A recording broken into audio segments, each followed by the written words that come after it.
एक बार एक फकीर के पास एक युवक जाता था। उसको वो फकीर के सत्संग में जाते हुए कई साल हो गए थे। वो सत्संग सुनता था, सिमरन भी करता था। एक दिन उस युवक ने उस संत से बेनती की कि जी मेरे मन के अंदर कई शंकाएं हैं, कई प्रश्न हैं, क्वेश्चन हैं मेरे,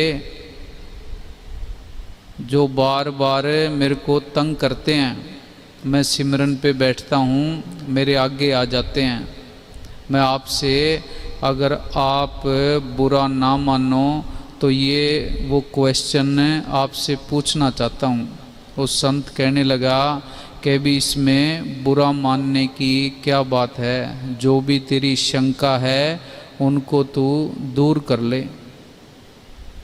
वो युवक कहने लगा कि जी आप ये बताओ, आप बाहर से जितने बड़े संत दिखाई पड़ते हो, क्या आप अंदर से भी उतने शांत हो? जैसा व्यक्तित्व आपका बाहर से नज़र आ रहा है, क्या अंदर से भी आपकी वही अवस्था है? क्या आपको विषय विकार, बुरे विचार तंग नहीं करते? क्या अंदर से किसी के प्रति घृणा, नफरत, गुस्सा आपके अंदर नहीं आता? वो संत कहने लगा भी पहले मेरी एक बात सुने, भी मैं कहीं भूल ना जाऊं। मैंने तेरा हाथ देखा था, तेरी जिंदगी, तेरा जीवन सिर्फ 7 दिन का बाकी है। 7 दिन के बाद तू मर जाएगा।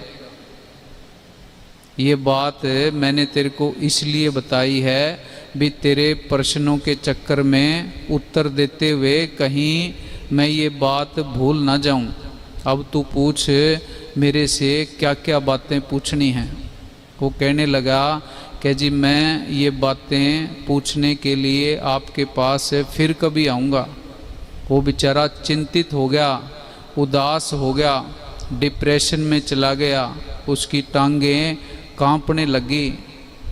सोचने लग गया कि भी तेरा तो जीवन 7 दिन का ही बचा है। वहाँ से चला गया।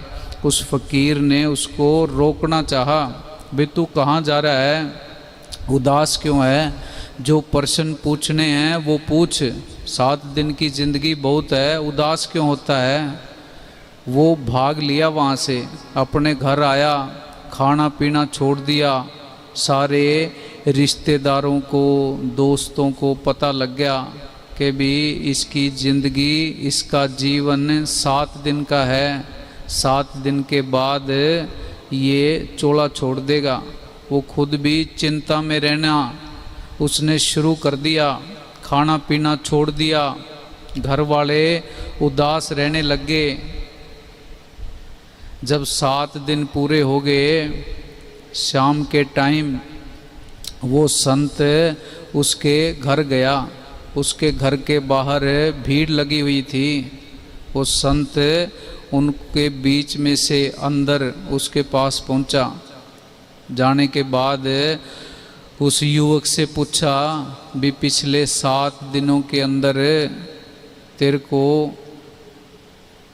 काम, क्रोध, लोभ, मोह, अहंकार इन्होंने तंग किया? तेरे अंदर कोई पाप आया? विषय विकार भोगने की इच्छा मन ने अंदर से जाहिर की? कोई और बुरे विकार तेरे अंदर आए? वो युवक कहने लगा कि जी आप मरते हुए आदमी के साथ ये कैसा मजाक कर रहे हो? वो फकीर कहने लगा कि तूने भी एक मरते हुए आदमी के साथ यही मजाक किया था। मैं तो तेरे सिर्फ प्रश्नों का उत्तर दिया है। ये तेरे प्रश्नों का उत्तर था। तू चिंता ना कर, तेरी जिंदगी, तेरा जीवन अभी बहुत बाकी है। तू मरने वाला नहीं है। ये तो तेरे प्रश्नों का उत्तर था। एक मरते हुए जिस आदमी को मौत याद है, मरना याद है, उसके अंदर विषय, विकार, नफरत, निंदा, चुगली, कपट, धोखा कैसे आ सकते हैं?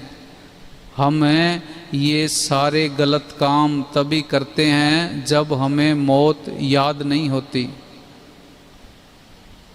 जिस दिन मौत याद रहेगी, मृत्यु याद रहेगी, उसी दिन से हम जीवन को जीना शुरू कर सकते हैं, उसी दिन से जीवन शुरू हो सकता है। हम सारे जो जीवन जी रहे हैं, ये जीवन असल जीवन नहीं है, ये तो नकली जीवन है।